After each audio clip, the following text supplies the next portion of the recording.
السلام علیکم ورحمۃ اللہ وبرکاتہ۔ الحمدللہ رب العالمین والصلاة والسلام علی رسول الامین وعلی آلہ وصحبہ اجمعین ومن تبعہم بإحسان الی یوم الدین۔ جو سبق ہمارے سامنے کھلا ہے وہیں سے آج ہم کو شروع کرنا ہے۔ المصنفون الذین جمعوا فی التفسیر بین المأثور والرأی۔ وہ مصنفین جنہوں نے تفسیر مأثور اور تفسیر بالرأی دونوں کو جمع کیا۔ وہ مصنفین جنہوں نے اپنی کتب تفسیر میں تفسیر مأثور اور تفسیر بالرأی دونوں کو جمع کیا۔ اس سے پہلے ہمارے سامنے ان مصنفین کا ذکر آ چکا ہے، یعنی ان مصنفین میں سے کچھ کا، ظاہر ہے کہ سارے ہی مفسرین جنہوں نے تفسیر میں کتابیں لکھی ہیں ان کا یہاں ذکر مقصود نہیں ہے، حصر یہاں مقصود نہیں ہے، بلکہ ان میں سے چند اہم مصنفین اور ان کی کتابوں کا یہاں ذکر کیا جا رہا ہے۔ تو سب سے پہلے مؤلف نے جن مصنفین نے تفسیر بالمأثور یعنی تفسیر مأثور کے مطابق اپنی کتاب لکھی، اپنی کتاب تالیف کی، ان کا ذکر کیا۔ اس کے بعد ان مصنفین کا ذکر کیا جنہوں نے تفسیر بالرأی، اور یہاں رائے سے مراد وہ جو کہ جائز ہے اور محمود ہے۔ تو تفسیر بالرأی جو کہ جائز ہے اس کے مطابق جن مفسرین نے تفسیر لکھی اس کا انہوں نے ذکر کیا، اور گزشتہ ہفتہ اسی کا ذکر تھا۔ آج چند ایسے مفسرین کا ذکر کر رہے ہیں جنہوں نے اپنی کتب تفسیر میں تفسیر مأثور اور تفسیر بالرأی دونوں کو جمع کیا، دونوں کو انہوں نے جمع کیا۔ ان میں سے چند کا یہاں ذکر کیا جا رہا ہے جس میں تفسیر مأثور بھی ہے اور اجتہاد کے ذریعے جو تفسیر ہوتی ہے وہ بھی موجود ہے۔ الف فی ذلک عدد من العلماء منہم، اس معاملے میں بہت سے علماء نے اپنی کتاب تالیف کی ہے، ان میں سے چند یہ ہیں۔ چند ایک اہل علم نے جو اس سلسلے میں تفسیر لکھی ہے ان کا یہاں ذکر ہے۔ سب سے پہلے یہاں بیان ہے، اولا ابو اسحاق احمد بن ابراہیم، احمد بن محمد بن ابراہیم النیسابوری الثعلبی۔ ابو اسحاق احمد بن محمد بن ابراہیم النیسابوری الثعلبی، نیساپور کے ہیں اور ثعلبی اس نام سے معروف ہیں۔ ان کی پیدائش کی تاریخ معلوم نہیں ہے کیونکہ اس کا عام طور پر ذکر نہیں کیا گیا، اور ان کے تعلق سے آتا ہے کہ یہ عظیم قاری تھے، بڑے مفسر تھے، حافظ تھے، اچھے واعظ تھے، عربی زبان کے بہت ماہر تھے اور بہت دیندار تھے۔ یہ ان کی اوصاف ہیں جو بیان کیے جاتے ہیں، یعنی علم و فضل میں ان کا بڑا مقام اور مرتبہ تھا۔ ان کی وفات کے بارے میں آتا ہے کہ 427 ہجری میں ان کی وفات ہوئی، 427 ہجری میں ان کی وفات ہوئی تھی۔ ان کی جو تفسیر ہے اس کا نام ہے الکشف والبیان عن تفسیر القرآن الکریم، عن تفسیر القرآن۔ الکشف مانے اظہار، البیان مانے بیان، عن تفسیر القرآن، قرآن کی تفسیر کا، قرآن کی تفسیر کا اظہار اور اس کا بیان، یہ ان کی تفسیر کا نام ہے۔ اب ہم کتاب کی طرف رجوع کرتے ہیں۔ کان احد اوعیۃ العلم، وہ علم کے ماہرین میں سے تھے۔ اوعیہ اصل میں اس کو کہتے ہیں جو علم کو اپنے اندر جمع رکھتا ہے، وہ علم کو جمع کرنے والے چند اہل علم میں سے تھے اور بڑے صاحب کمال تھے، یعنی صاحب کمال اہل علم میں سے تھے۔ اسم کتاب ہی فی تفسیر الکشف والبیان عن تفسیر القرآن۔ تفسیر میں ان کی کتاب کا نام الکشف والبیان عن تفسیر القرآن ہے، یعنی انہوں نے دوسرے موضوعات پر بھی کتابیں تالیف کی ہیں، اور تفسیر میں ان کی جو کتاب ہے وہ الکشف والبیان عن تفسیر القرآن ہے۔ میں مختصر طور پر آپ کو پہلے بتا دیتا ہوں، پھر اس کے بعد عبارت پڑھتا ہوں تاکہ عبارت کے سمجھنے میں بھی آسانی ہوگی۔ ثعلبی رحم اللہ کی جو تفسیر ہے وہ انواع و اقسام یعنی بہت سی قسموں کے معانی اور اسرار کی جامع ہے۔ اس میں جو قرآن مجید کے بہت سے گہرے معانی ہیں ان کو انہوں نے جمع کیا ہے، اور اس میں انہوں نے اعراب سے بھی بحث کی ہے، اور قراءات کا جو موضوع ہے علم قراءت اس کے بھی انہوں نے اس میں مسائل بیان کیے ہیں، اور ایسے مباحث بھی ان کے پاس موجود ہیں، اور مسائل کے بیان میں وہ کافی طوالت سے کام لیتے ہیں، یہاں تک کہ وہ کتاب تفسیر کے بجائے پھر فقہ کے موضوع میں داخل ہو جاتی ہے۔ جیسے کہ اہل علم کہتے ہیں کہ یوصیکم اللہ فی اولادکم للذکر مثل حظ الانثیین، جہاں وراثت کا باب ہے تو انہوں نے پوری ایک جلد اس موضوع پر تحریر کر دی جس میں تفصیل کے ساتھ وراثت کے مسائل بیان کی ہیں۔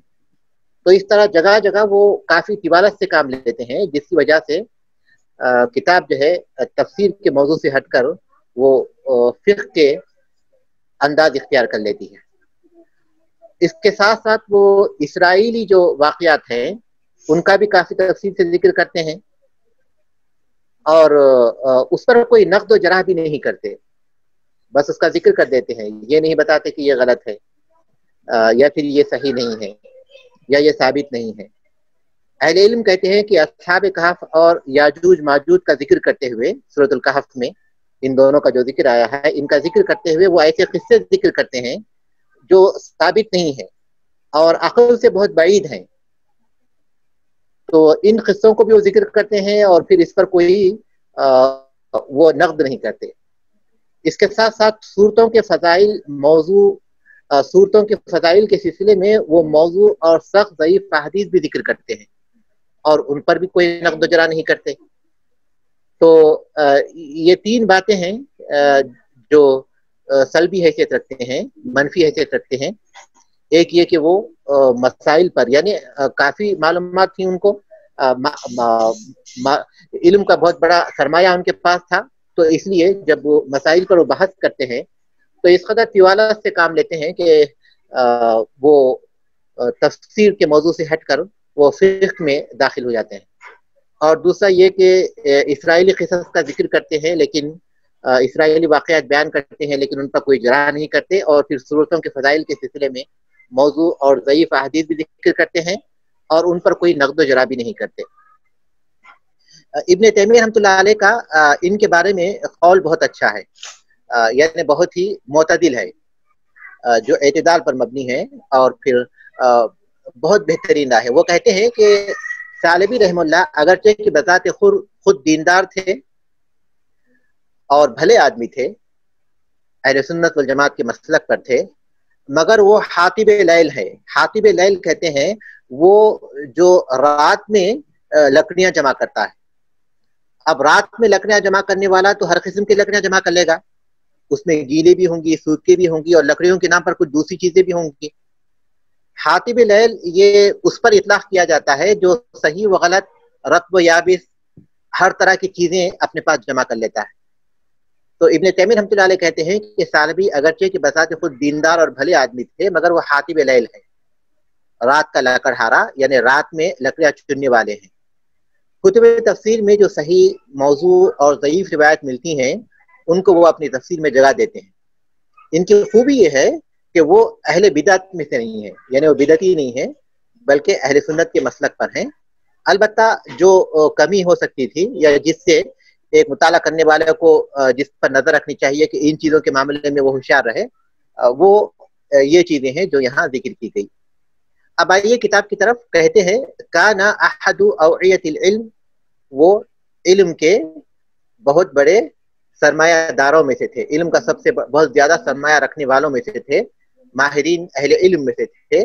اسم کتاب فی التفسیر الکشف والبیان عن تفسیر القرآن، تفسیر میں ان کی کتاب کا نام ہے الکشف والبیان عن تفسیر القرآن۔ لیس فیہ ما یعاب بہ، اس میں کوئی ایسی چیز نہیں ہے جو عیب والی ہو۔ ان کی اس کتاب میں، تفسیر کی کتاب میں، کوئی ایسی چیز نہیں ہے جو عیب والی ہو، الا ما ضمنہ من الاحادیث الواہیۃ، سوائے اس کے کہ جو اس میں شامل کیا ہے انہوں نے واہی احادیث کو، یعنی جن کی کوئی حقیقت نہیں۔ التی ہی فی الضعف متناہیہ، جو ضعف میں حد سے بڑے ہوئے ہیں، یعنی انتہا کو پہنچے ہوئے ہیں، جو ضعف میں انتہا کو پہنچے ہوئے ہیں، ایسی احادیث کو بھی انہوں نے جمع کیا۔ یہ وہ عیب ہے جو اس میں پایا جاتا ہے۔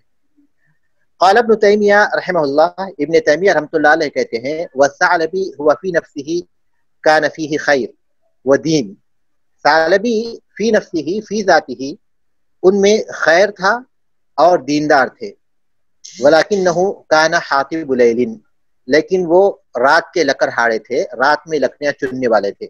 ینقل ما وجد فی کتب التفسیر، وہ نقل کرتے ہیں اپنی کتاب تفسیر، اپنی تفسیر کی کتاب میں وہ نقل کرتے ہیں وہ تمام چیزیں جو دیگر کتب تفسیر میں پائی جاتی ہیں، من صحیح و ضعیف و موضوع، صحیح، ضعیف اور موضوع۔ دیگر کتب تفسیر میں جو صحیح روایات ہیں، جو ضعیف ہیں، جو موضوع ہیں، وہ سب چیزیں وہ اپنی کتاب میں جمع کر دیتے ہیں اور ان پر کوئی نقد و جرح نہیں کرتے۔ یہ رائے ہے ابن تیمیہ رحمۃ اللہ علیہ کی، جس کی روشنی میں ہم اس تفسیر کا اندازہ کر سکتے ہیں۔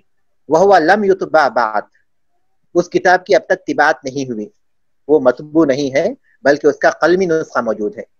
منہ نسخ مصورۃ فی معہد المخطوطات بمکتب الازہر، اس کے کچھ نسخے ہیں جن کی تصویر کی گئی ہے، یعنی اسی قلمی نسخے کو اسی قلمی نسخے کی لوگوں نے جو ہے تصویر کی ہے، یعنی اس کی زیرت ہم سمجھتے ہیں، اس کی کاپیاں کی ہیں۔ تو اس کے کچھ کاپیاں موجود ہیں معہد المخطوطات میں، جو مکتبہ ازہر میں ہے، جامع ازہر جو مصر میں ہے، اس کے مکتبے میں جو معہد المخطوطات ہے، مخطوط کہتے ہیں وہ جو لکھا ہوا ہو، لکھے ہوئے نسخوں کو مخطوط کہتے ہیں، تو اس کی جمع ہے مخطوطات۔ تو معہد المخطوطات میں وہ موجود ہیں جو جامع ازہر کے مکتبہ ازہر میں پایا جاتا ہے، غیر کامل، اور وہ مکمل بھی نہیں ہے۔ اربع مجلدات ضخام، وہ 4 بڑی جلدیں اس کی موجود ہیں، باقی جلدیں اس کی نہیں ہیں، اہل علم کو نہیں ملی۔ ینتہی عند اواخر سورۃ الفرقان، جو سورۃ الفرقان کے آخر میں ختم ہو جاتی، یعنی اس کی 4 بڑی جلدیں یا قلمی نسخے، 4 بڑی جلدیں قلمی نسخے کے طور پر موجود ہیں، جن کی تفسیر سورۃ الفرقان پر ختم ہو جاتی ہے۔ باقی تفسیر بھی انہوں نے کی تھی لیکن وہ اہل علم کو نہیں ملی۔ توفی الثعلبی فی المحرم سنۃ 27 و 400، ثعلبی رحمہ اللہ کی وفات ہوئی محرم کے مہینے میں 427 ہجری میں، 427 ہجری میں ثعلبی رحمہ اللہ کا انتقال ہوا۔ یہ پہلے تھے۔ ثانیاً دوسرے ہیں جنہوں نے تفسیر معصور اور تفسیر بالرأی دونوں کو جمع کیا۔ ابو محمد الحسن ابن مسعود ابن محمد الفراء البغوی، ابو محمد ان کی کنیت ہے اور بغوی یہ ان کی نسبت ہے، کہتے ہیں کہ بغ یہ خراسان کے ایک شہر کا نام ہے، وہاں ان کی طرف بغ کی طرف نسبت کرتے ہوئے، کیونکہ وہاں وہ پیدا ہوئے تھے تو اس کی طرف نسبت کرتے ہوئے انہیں بغوی کہا جاتا ہے۔ یہ شافعی المسلک تھے، بہت بڑے مفسر تھے، محدث تھے، فقیہ تھے۔ ان کا لقب محی السنہ ہے، محی السنہ یعنی سنت کو زندہ کرنے والا ان کا لقب ہے۔ بہت صاحب علم تھے۔ ان کی وفات 433 ہجری، ان کی پیدائش 433 ہجری میں ہوئی، پیدائش 433 ہجری میں ہوئی اور وفات شوال 510 ہجری میں ان کی وفات ہوئی، 510 ہجری میں ان کی وفات ہوئی. وفات کے وقت ان کی عمر 80 سال تھی. 80 برس کی عمر میں ان کا انتقال ہوا. ان کی بہت سی کتابیں ہیں اور اہل علم کے درمیان بہت معروف ہیں. جیسے شرح السنہ ہے، اکثر طلباء اور طالبات نے بھی اور اہل علم نے بھی اس کتاب کا نام سنا ہوگا. شرح السنہ بہت ہی عظیم کتاب ہے عقیدے کے سلسلے میں. اسی طرح المصابی ہے، یہ بھی بہت معروف کتاب ہے. اور اسی طرح الجمع بین الصحیحین ہے، یہ کتاب بھی انہی کی ہے، اور یہ بہت ہی عظیم اور اہل علم کے درمیان بہت متداول ہیں، اور اہل علم ان کو کافی اعتماد کی نظر سے دیکھتے ہیں. تفسیر میں ان کی جو کتاب ہے اس کا نام ہے معالم التنزیل. معالم کہتے ہیں جو علامتیں ہیں، بڑی بڑی علامتیں ہیں. تو قرآن مجید کے یعنی قرآن مجید میں جو بڑی بڑی باتیں بیان کی گئی ہیں، گویا انہوں نے اپنی تفسیر کا نام اس نام پر رکھا ہے. معالم التنزیل ان کی کتاب کا نام ہے. یہ کتاب اہل علم کہتے ہیں کہ متوسط الحجم ہے، یعنی حجم کے اعتبار سے یہ متوسط ہے، نہ تو بہت زیادہ ضخیم ہے اور نہ ہی بہت مختصر ہے، بلکہ یہ ضخیم ہے. ابن تیمیہ رحمۃ اللہ علیہ سے سوال کیا گیا کہ تفسیر قرآن پر مشتمل کون سی کتاب قرآن و سنت سے قریب تر ہے. تفسیر قرآن کے سلسلے میں کون سی کتاب ہے جو قرآن و سنت سے قریب تر ہے. یہاں 3 تفسیروں کا ان کے سامنے ذکر کیا گیا. زمخشری کی جو تفسیر ہے اس کا نام ہے کشاف، یا قرطبی کی جو تفسیر قرطبی کے نام سے معروف ہے، اور ان کا ذکر پہلے آ چکا ہے تفسیر بالمعصور میں، یا قرطبی بغوی کی کتاب، یا ان کے علاوہ کوئی اور کتاب. ابن تیمیہ رحمۃ اللہ علیہ سے سوال کیا گیا کہ کون سی تفسیر، یا کہ تینوں کتابوں میں بغوی کی تفسیر بدعت اور احادیث ضعیفہ سے پاک ہے. دوسری کتابوں کے مقابلے میں اس میں بدعت بھی نہیں ہے اور پھر ضعیف احادیث بھی نہیں ہے. یہ مختصر ہے اور بہت سہل انداز میں وہ قرآن مجید کی تشریح اور توضیح کرتے ہیں، اور اہل علم میں بہت مقبول ہے. تو اس کتاب کی خوبی ہے کہ وہ بہت ہی سہل اور اچھے انداز میں تفسیر بیان کرتے ہیں، اور اس میں موضوع احادیث بھی نہیں ہے. اس کی خوبی ہے کہ موضوع احادیث بھی نہیں ہے اور بدعتی خیالات اور افکار سے یہ پاک ہے. یہ تفسیر جو کہ معالم التنزیل کہلاتی ہے. اب آئیے کتاب کی طرف. کان حافظاً، یہ حافظ تھے. خود وطن حافظ سے مراد یہاں صرف قرآن مجید کے حافظ نہیں ہے، ہم اس سے پہلے پڑھ چکے ہیں. حافظ کا مطلب یہ ہے کہ وہ قرآن حدیث دونوں کے حافظ ہیں. جو حدیث کے حافظ ہوتے تھے وہ بدرجہ اولیٰ قرآن کے حافظ ہوتے تھے.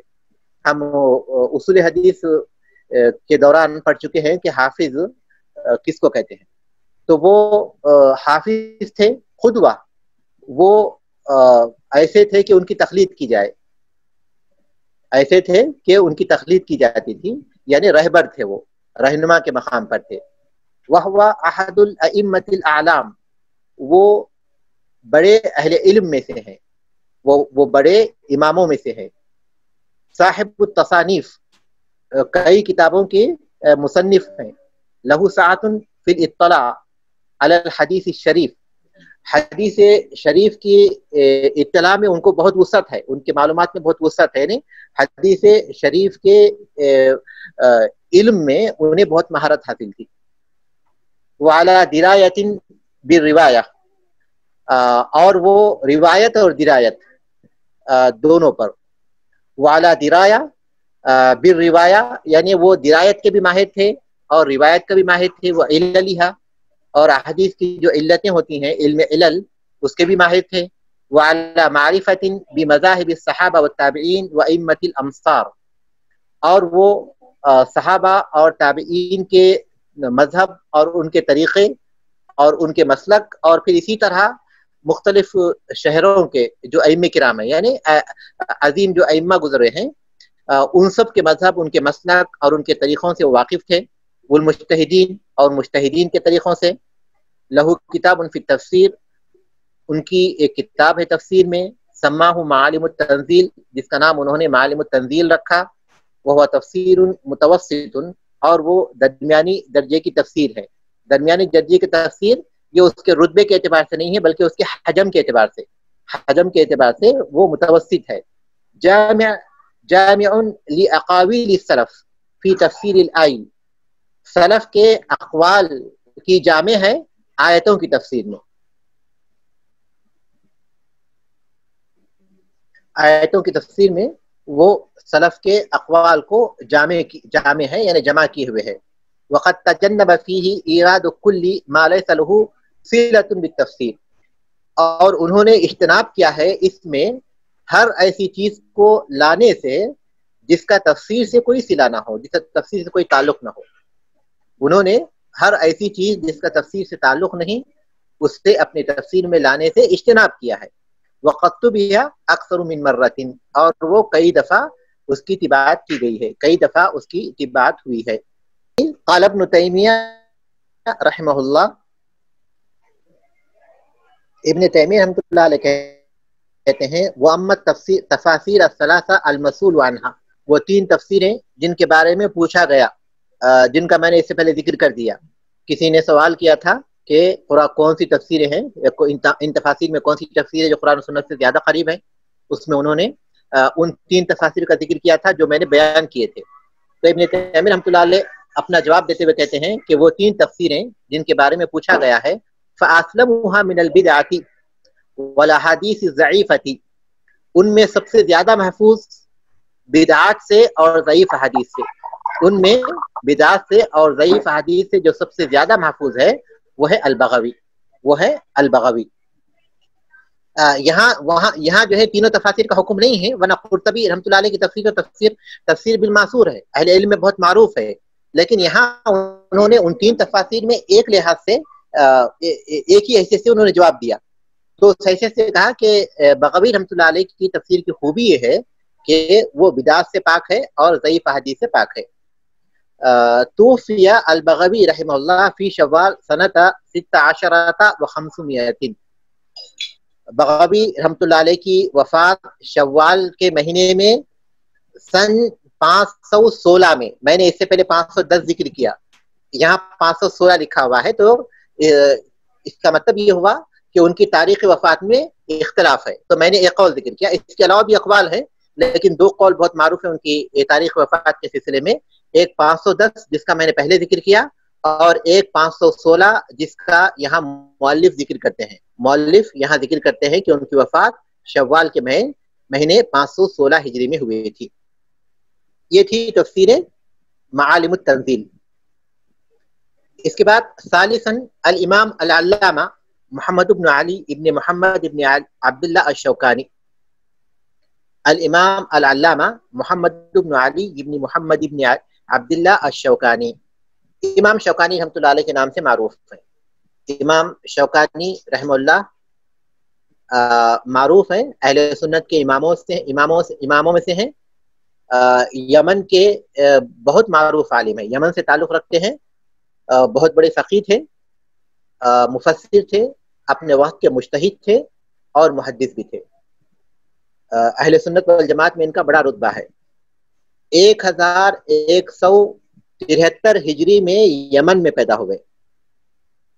1173 1173 ہجری میں یمن میں پیدا ہوئے اور 1250 ہجری میں وفات پائی. 1250 ہجری میں انہوں نے وفات پائی. فقہ میں ان کی بہت مشہور کتاب ہے، بہت سی کتابیں ہیں ان کی بہت مشہور کتاب ہے فقہ میں جو اہل علم میں بہت معروف ہے اور مدارس کے نصاب میں بھی شامل ہے. نیل الاوطار، جس کا نام ہے نیل الاوطار. من القطر الیمانی، کہتے ہیں کہ یمن کے ہیں، یمن کے مقام سے تعلق رکھتے ہیں، یمن کے علاقے کے ہیں. صاحب التصانیف المفیدہ، مفید کتابوں کے مصنف ہیں، مفید کتابوں کے مصنف ہیں. کتابہ فی التفسیر اسمہ، تفسیر میں ان کی کتاب کا نام ہے فتح القدیر. فتح القدیر یہ ان کی تفسیر کی کتاب کا نام ہے. الجامع بین فن الروایت والدرایہ، وہ روایت اور درایت دونوں فنون کو جامع ہے، روایت اور درایت دونوں فنون کی جامع ہے یہ کتاب.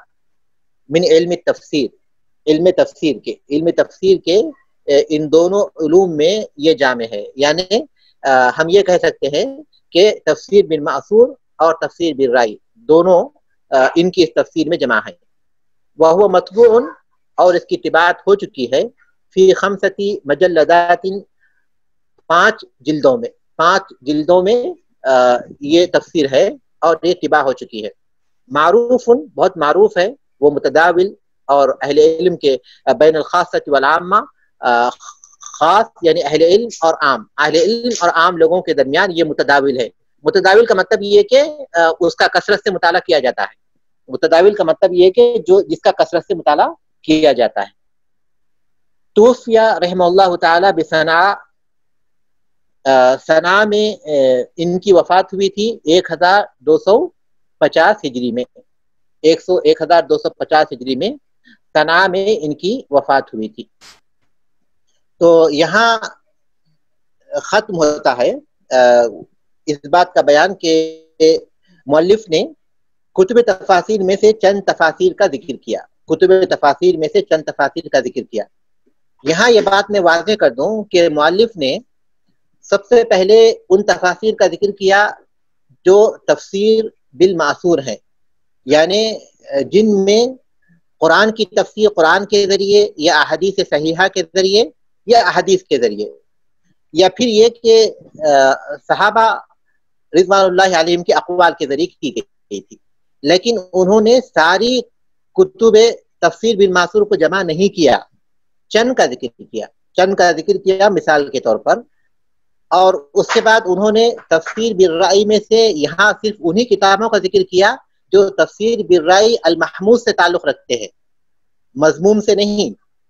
تفسیر بالرأی جو جائز ہے اور جو قابل تعریف ہے اس کا انہوں نے ذکر کیا. تو اس کی انہوں نے 2 قسمیں کی. ایک وہ جن میں زیادہ تر تفسیر بالرأی ہے، اس میں تفسیر بالمعصور بھی ہے تو بہت کم ہے. اور دوسرے حصے میں انہوں نے ان تفاسیر کا ذکر کیا جن میں تفسیر بالمعصور اور تفسیر بالرأی دونوں چیزیں جمع ہیں، اور ان میں بھی انہوں نے کچھ کا ذکر کیا، ساروں کو انہوں نے جمع نہیں کیا. یہ بات ہمیں یاد رکھنی چاہیے. اس کے بعد میں یہ بات میں واضح کر دوں کہ اس کے علاوہ اور بھی بہت سی تفسیر کی کتابیں ہیں جو تفسیر بالمعصور بھی ہیں اور تفسیر بالرأی الجائز بھی ہیں.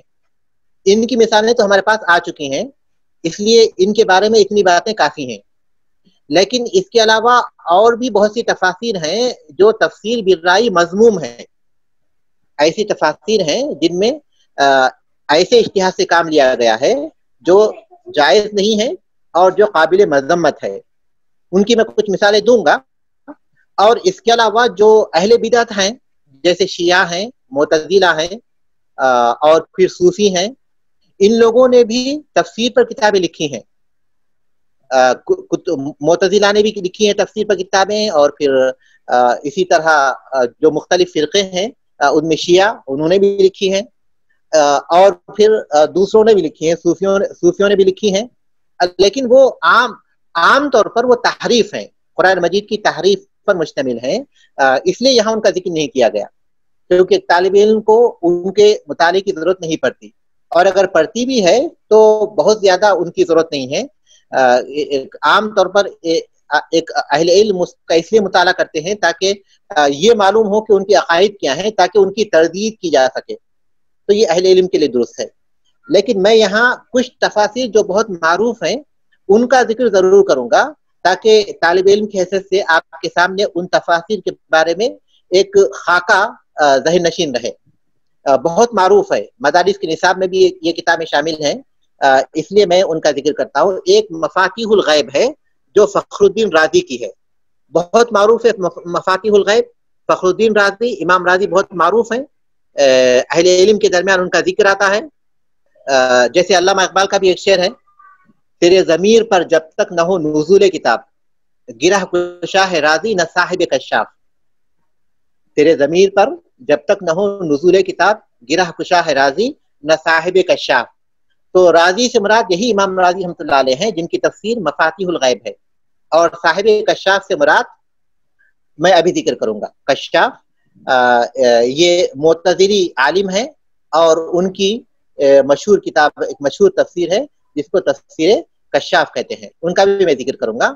تو مفاتیح الغیب یہ امام راضی رحمۃ اللہ علیہ کی تفسیر ہے۔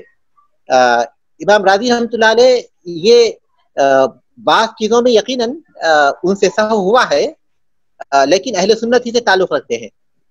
اپنی تفسیر میں انہوں نے حکماء اور فلاسفہ کے اقوال کا بڑا حصہ جمع کر دیا ہے۔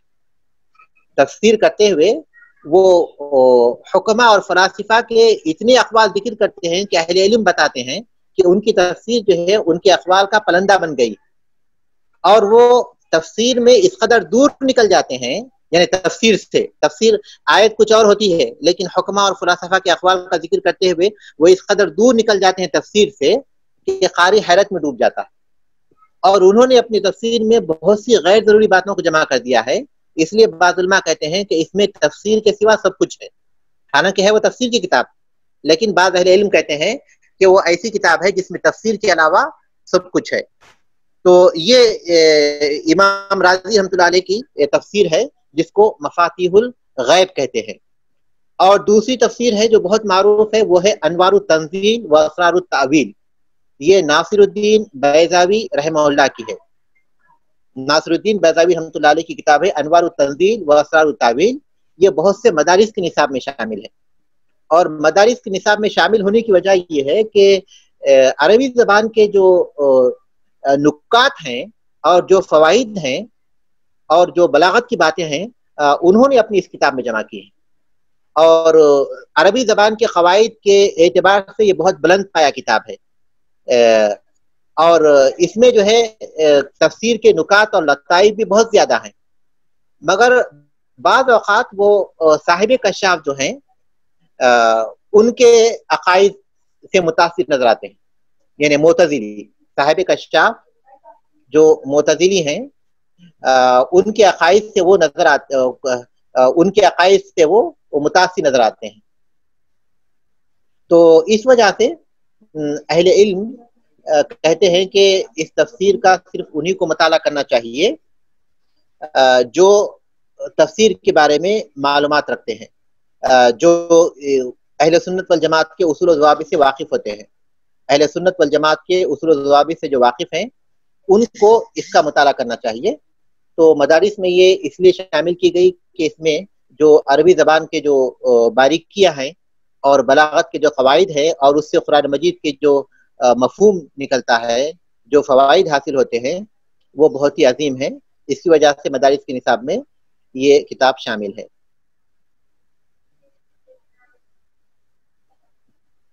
اس کے بعد ایک اور کتاب ہے تفسیر جلالین کے نام سے معروف ہے، جس سے جلال الدین محلی اور جلال الدین سیوطی رحمہم اللہ ان دونوں نے اس کی تالیف کی ہے۔ سب سے پہلے تو جلال الدین محلی، جلالین یہ تثنیہ کا صیغہ ہے، دونوں جلال، دونوں کا نام جلال تھا، اس لیے اس کا نام جلالین رکھا گیا، کیونکہ اس کتاب کے دو مؤلف ہیں اور دونوں کے نام میں جلال آتا ہے، ایک ہیں جلال الدین محلی اور دوسرے ہیں جلال الدین سیوطی، تو اس لیے اس کا نام جو ہے جلالین ہے۔ جلال الدین محلی رحمہ اللہ نے اس کی تفسیر کی سورۃ الکہف سے سورۃ الناس تک، سورۃ الکہف سے انہوں نے آغاز کیا، سورۃ الناس تک کی تفسیر کی، پھر سورۃ الفاتحہ سے آغاز کیا انہوں نے، لیکن وہاں ان کی وفات ہو گئی، وہ سورۃ انہوں نے مکمل کی تھی، ان کی وفات ہو گئی۔ تو اس کے بعد اس تفسیر کو مکمل کیا سورۃ البقرہ سے جلال الدین سیوطی رحمۃ اللہ علیہ نے، جلال الدین سیوطی رحمۃ اللہ علیہ نے اس کو مکمل کیا۔ تو اس طرح دو مفسرین نے اس تفسیر کو لکھا، اس وجہ سے اس کا نام جلالین ہے، ان کے دونوں کے نام میں کا پہلا جو لفظ ہے وہ جلال ہے، اس لیے اس کا نام جلالین رکھا گیا۔ تو پھر میں بتا دوں کہ جلال الدین محلی رحمہ اللہ نے سورۃ الکہف سے سورۃ الناس کی تفسیر لکھی اور پھر سورۃ الفاتحہ کی تفسیر کی، اس کے بعد ان کا انتقال ہو گیا، تو جلال الدین سیوطی رحمۃ اللہ علیہ نے اسے مکمل کیا اور بالکل ان کے اسلوب پر اس کو مکمل کیا۔ کہیں کہیں دونوں کے کچھ نظریات میں اختلاف آ جاتا ہے، لیکن طریقہ کار میں اختلاف آتا ہے، لیکن وہ بہت کم ہے، بہت کم ہے اختلاف۔ جیسے کہ اہل علم مثال دیتے ہیں کہ یہ جو ہے صابی کی جب تفسیر کرتے ہیں جلال الدین محلی رحمۃ اللہ علیہ، تو کہتے ہیں کہ یہود کا ایک فرقہ ہے، لیکن جب جلال الدین سیوطی رحمۃ اللہ علیہ اپنی تفسیر کے حصے میں جب اس لفظ سے گزرتے ہیں تو وہ کہتے ہیں کہ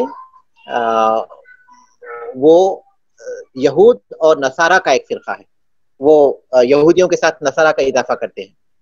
تو اس طرح معمولی سا اختلاف ملتا ہے، لیکن انداز دونوں کا ایک ہی ہے، بہت نہایت مختصر ہے، دلکش ہے، اور اس کی عبارات جو ہے بہت عمیق ہے، یعنی مختصر الفاظ میں بہت گہرے معنی پر دلالت کرتے ہیں۔ اس کی عبارت بہت عمیق ہے، مختصر الفاظ بہت گہرے معنی پر دلالت کرتے ہیں، اس لیے یہ بہت مقبول ہے اور بہت متداول ہے۔ یہ دونوں اہل سنت والجماعت سے تعلق رکھتے ہیں، لیکن صفات کے بعد میں وہ اہل سنت کے مسلک کی پابندی نہیں کرتے۔ صفات کے بعد میں انہوں نے اہل سنت والجماعت کے مسلک کی پابندی نہیں کی ہے، اس لیے اہل علم اس سے جو ہے ہوشیار رہنے کی تاکید کرتے ہیں۔ بہت مفید ہے، بہت مفید ہے اور بہت معروف ہے، اور طالب علم کو اسے پڑھنا چاہیے، کیونکہ اس کی جو عبارتیں ہیں وہ بہت گہرے معنی پر دلالت کرتی ہیں۔ مختصر الفاظ میں انہوں نے گویا سمندر کو جو ہے کوزے میں بھر دیا ہے، لیکن صفات کے باب پر سے جب گزریں تو وہاں آدمی کو ہوشیار رہنا چاہیے۔ اس کے بعد میں نے جیسا کہ ذکر کیا کہ معتزلہ نے تفاسیر لکھی تھیں، تو ان میں سب سے مشہور جو تفسیر ہے زمخشری رحمہ اللہ کی، وہ کتاب الکشاف عن حقائق التنزیل۔ وہ معتزلی تھے، وہ برملا اس کا ذکر بھی کرتے تھے کہ وہ معتزلی ہیں اور معتزلہ کے مسلک کی وہ تائید کرتے تھے۔ ان کی کتاب بلاغت کے اعتبار سے بہت پائے کی ہے، اعراب کے جو وجوہ ہیں اس پر بھی وہ دلالت کرتے ہیں، تو بلاغت کے اعتبار سے ان کی کتاب بہت بلند درجے پر رکھتی ہے، اس لیے اہل سنت کے ائمہ نے جو اپنی کتب تفسیر لکھی ہیں اس سے استفادہ کیا ہے بلاغت کے معاملات میں۔ لیکن جب عقائد کا ذکر آئے گا تو یہ بات ایک طالب علم پر واضح ہونا چاہیے کہ وہ معتزلی تھے، وہ معتزلی تھے، اس لیے انہوں نے اپنی کتاب میں معتزلی عقائد کے مطابق ہی لکھی ہے۔ تو اس سے ہم صرف بلاغت کا جو حصہ ہے وہ لے سکتے ہیں، لیکن اس سے ہم احکام اور پھر ان سے ہم احکام و مسائل یا پھر تفسیر نہیں لے سکتے، بلکہ ہم ان سے صرف بلاغت کے جو نکات ہیں وہ لے سکتے ہیں۔ تو جو چیزیں ہم اہل سنت والجماعت کے معیار کے مطابق ہوتی ہے ہم اس کو قبول کریں گے، اور جو اس معیار کے مطابق نہیں ہے اس کو رد کریں گے۔ تو یہ چار کتابیں چونکہ بہت معروف ہیں اور طلبہ اس کا عام طور پر نام سنتے رہتے ہیں، تو اس لیے میں نے ان کا مختصر طور پر ذکر کر دیا۔ اب آئیے اسئلہ کی طرف۔ اسئلہ ہیں، دیکھیے میں اسئلہ کا ترجمہ کرتا ہوں کیونکہ جوابات تو آپ لوگ پڑھ چکے ہیں اور پھر وہی جوابات ہیں جو اوپر گزر چکے ہیں۔ ينقسم التفسیر الى قسمین اذکرہما، تفسیر کی دو قسمیں ہیں، ان دونوں کو ذکر کیجئے۔ تفسیر کی دو قسمیں ہیں، وہ کیا ہیں انہیں بیان کیجئے۔ عرف التفسیر بالمعصور وبین اہمیتہ، تفسیر بالمعصور کی تعریف کیجئے اور اس کی اہمیت بیان کیجئے۔ تفسیر بالمعصور کی تعریف کیجئے اور اس کی اہمیت بیان کیجئے۔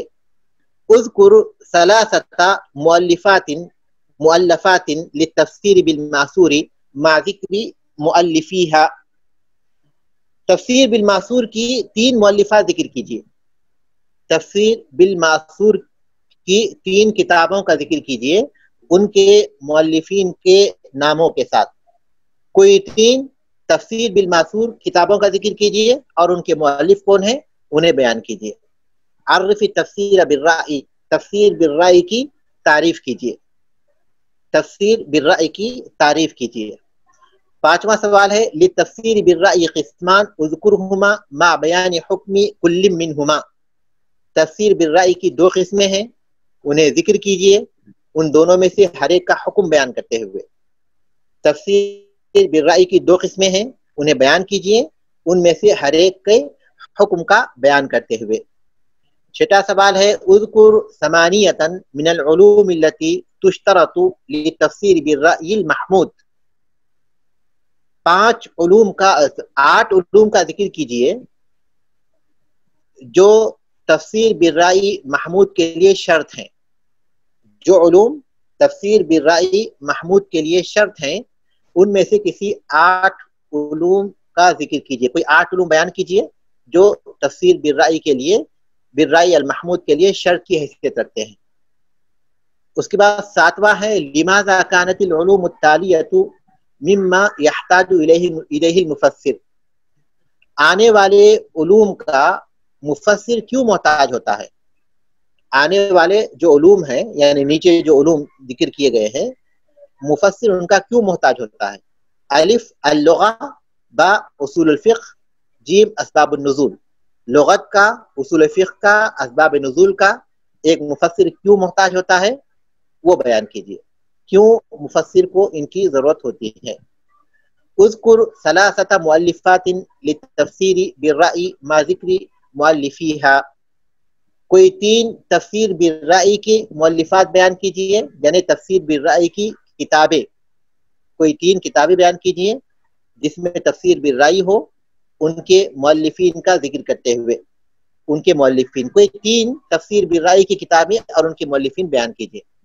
9واں سوال ہے اذکر ثلاثة مؤلفات جمعت بین التفسیر بالمأثور والرأی. کوئی 3 مؤلفات یعنی کوئی 3 کتابیں بیان کیجیے، کوئی 3 مؤلفات بیان کیجیے جنہوں نے تفسیر بالمأثور اور تفسیر بالرأی کو جمع کیا. یہ سوالات تھے. تو یہاں ہم اصول تفسیر کے سبق کو روکتے ہیں. تفسیر سے متعلق ایک سوال تھا. جی تفسیر کیا تفسیر بالرأی کو ہم لوگ تدبر کہہ سکتے ہیں؟ کہہ سکتے ہیں، کیونکہ تفسیر بالرأی اسی وجہ سے کہ قرآن مجید میں تدبر کرنے کا حکم ہے، قرآن مجید میں غور و فکر کرنے کا حکم ہے، تو اسی وجہ سے تفسیر بالرأی ہوتی ہے. تو یہ اجتہاد و تدبر ہی کی وجہ سے ہے، تو ہم کہہ سکتے ہیں. تو استاد مطلب تدبر ایک عام انسان نہیں کر سکتا؟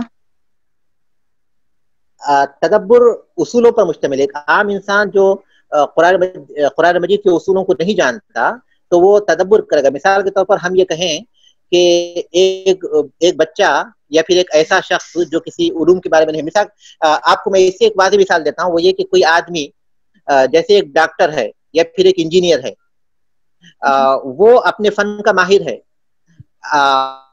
تدبر کا جہاں تک تعلق ہے تو ایک تدبر تو وہ ہے جو قرآن مجید کے معنی پر ہوتا ہے، جس میں تذکیر ہے، نصیحت ہے،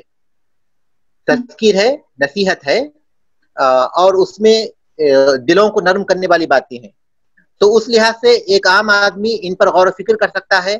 وہاں جہاں اللہ تبارک و تعالیٰ کی قدرت کی نشانیاں بیان کی گئی ہیں، اور جہاں اللہ تبارک و تعالیٰ کی عظمت کا ذکر ہے، اس کی توحید کا ذکر ہے، اللہ تعالیٰ کی قدرت کا ذکر ہے، جہاں آخرت کا ذکر ہے، جہاں گزشتہ قوموں کے حالات کا ذکر ہے، گزشتہ انبیاء کے حالات، ان کی دعوتوں کا ذکر ہے، اور گزشتہ قوموں کے انکار اور ان کے عذاب کا ذکر ہے. ان چیزوں پر تو ایک عام آدمی غور کر سکتا ہے، اور پھر وہ غور کرنے سے اسے فائدہ بھی ہوگا. اسی معنی میں اللہ تبارک و تعالیٰ نے فرمایا وَلَقَدْ يَسَّرْنَا الْقُرْآنَ لِلذِّكْرِ فَهَلْ مِن مُدَّكِرٍ، کہ ہم نے قرآن کو نصیحت کے لیے آسان بنایا، کیا ہے کوئی غور و فکر کرنے والا؟ تو نصیحت کی جو باتیں ہیں اس پر تو ہر آدمی غور و فکر کر سکتا ہے، اور اس کا اسے فائدہ بھی ہوگا. لیکن جن کا تعلق احکام سے ہے اور جن کا تعلق قرآن مجید کے گہرے مفہوم سے ہے، تو ان کے لیے پھر اسے ان علوم کا ہونا ضروری ہے جن کا یہاں ذکر کیا گیا. اگر وہ لغت میں ماہر ہے، اگر وہ احادیث میں ماہر ہے، اگر وہ ناسخ و منسوخ میں ماہر ہے، اور وہ سارے علوم جن کا یہاں ذکر کیا گیا وہ اگر ان علوم کو جانتا ہے تو یقیناً وہ کر سکتا ہے. لیکن اگر ان علوم کو نہیں جانتا تو ظاہر ہے کہ وہ جس نتیجے پر پہنچے گا وہ کوئی صحیح نتیجہ نہیں ہو سکتا ہے، کیونکہ اس کی جو بنیادیں ہیں غلط ہیں. جیسا کہ میں نے بتایا کہ ایک ڈاکٹر، ایک انجینئر اپنے فن کا ماہر ہوتا ہے. اگر ہم یہ کہیں کہ ایک عام آدمی بھی ان کتابوں کو اگر پڑھ لے جن کو ڈاکٹر یا انجینئر پڑھتے ہیں، لیکن ان کی طرح وہ اس فن میں تجربہ حاصل نہ کرے یا اس فن میں مہارت حاصل نہ کرے، تو کیا ہم یہ کہہ سکتے ہیں کہ اگر وہ بھی ہم سے کچھ کہے گا تو ہم اس کے مطابق علاج کریں گے، یا جو انجینئر کہتا ہے اس کے مطابق ہم دوسرے بہت سے کاموں کو انجام دیں گے؟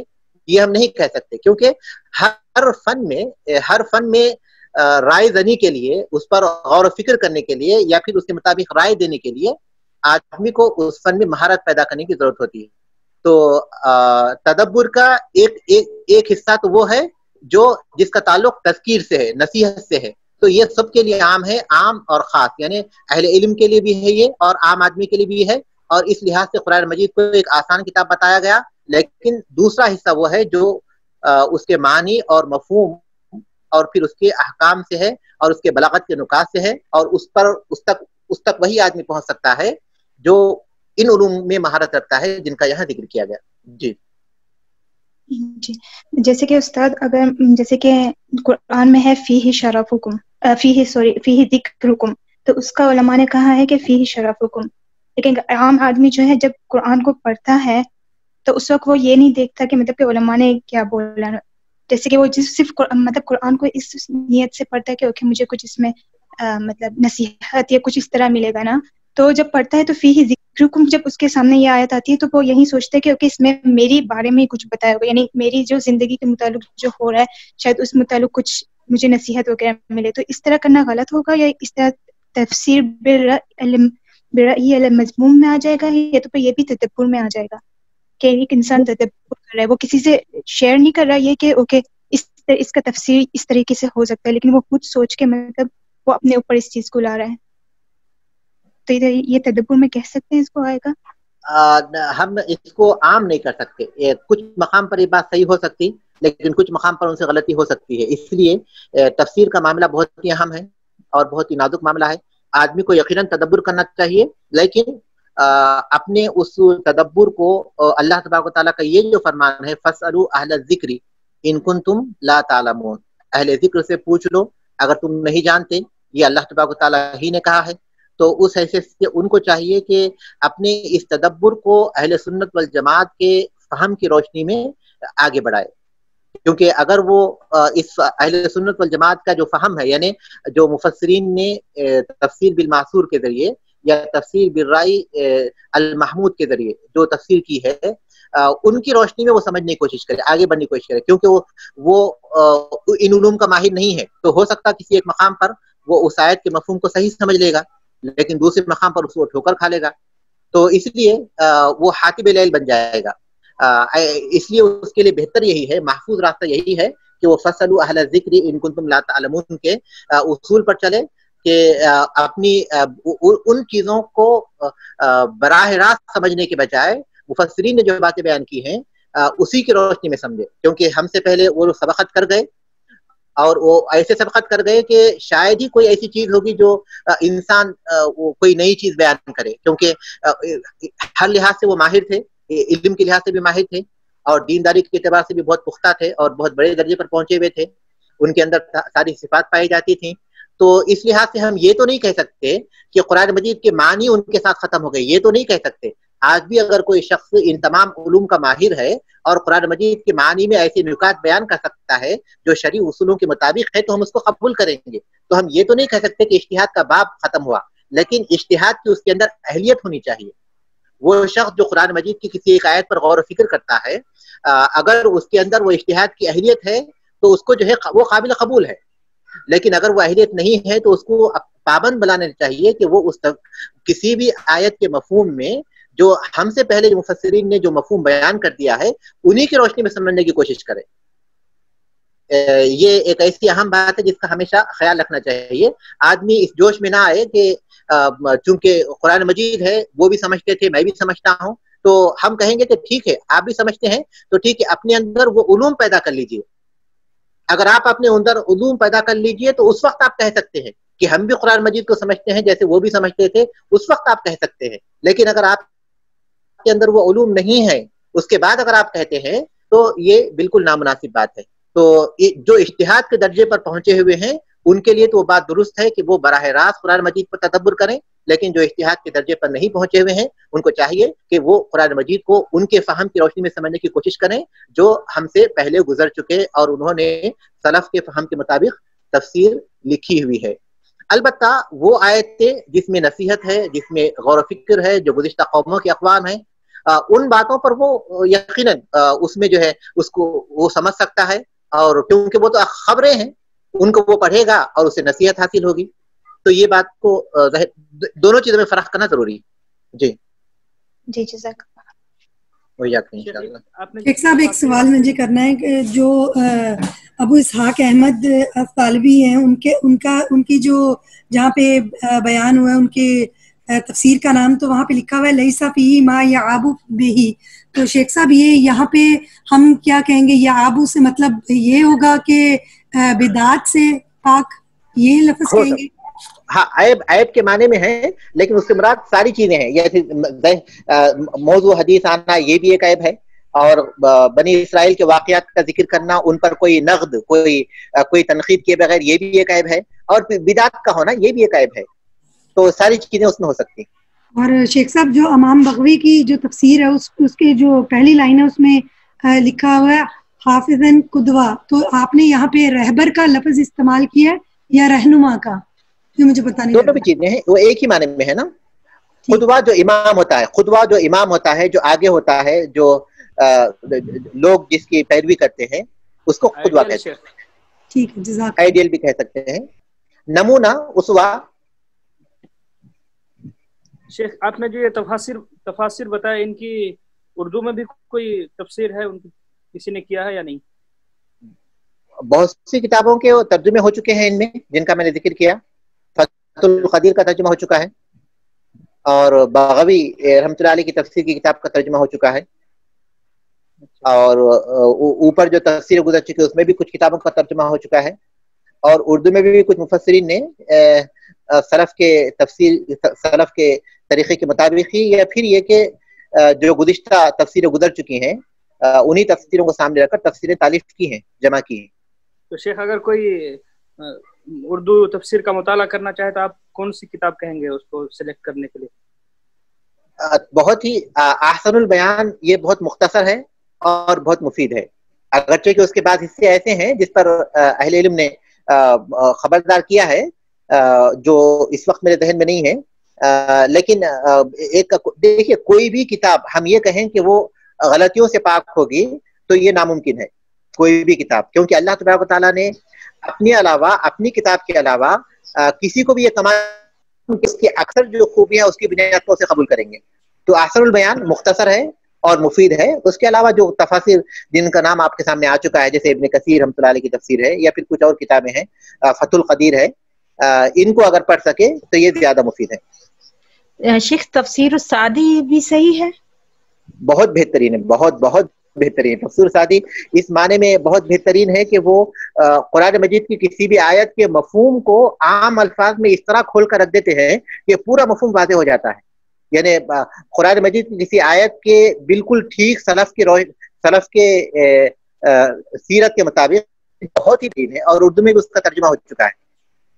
اور میں اکثر اس سے استفادہ کرتا ہوں، کیونکہ کسی بھی آیت کے سمجھنے کو خاص طور پر سلف کے منہج کے مطابق بہت اچھے انداز میں وہ اس کے مفہوم کو بیان کر دیتے ہیں، اگرچہ کہ اس میں احادیث کی تفسیر زیادہ نہیں ہے، اور قرآن مجید کی تفسیر بھی زیادہ نہیں ہے، اور احادیث بھی اس میں جو ہے زیادہ نہیں ہے اس کی تفسیر میں، جیسے کہ ابن کثیر رحمۃ اللہ علیہ نے کیے ہیں. لیکن ان کا جو منہج ہے وہ تفسیر کے مفہوم کو، وہاں جو اللہ تبارک تعالیٰ نے کیا بات بیان فرمائی ہے، اس کے مفہوم کو جو ہے بہت ہی بہترین انداز میں اور سلف کے منہج کی روشنی میں بہت اچھے انداز سے بیان کر دیتے ہیں کہ اس مفہوم کو سمجھنے کے بعد آدمی پھر آسانی کے ساتھ قرآن کو سمجھ سکتا ہے. جزاک اللہ خیر شیخ صاحب. انشاءاللہ. میرا خیال ہے یہاں وقت ہو رہا ہے تو ہم اپنے کلاس کو یہاں ختم کرتے ہیں. سبحانک اللہم و بحمدک، اشہد ان لا الہ الا انت، استغفرک و اتوب الیک.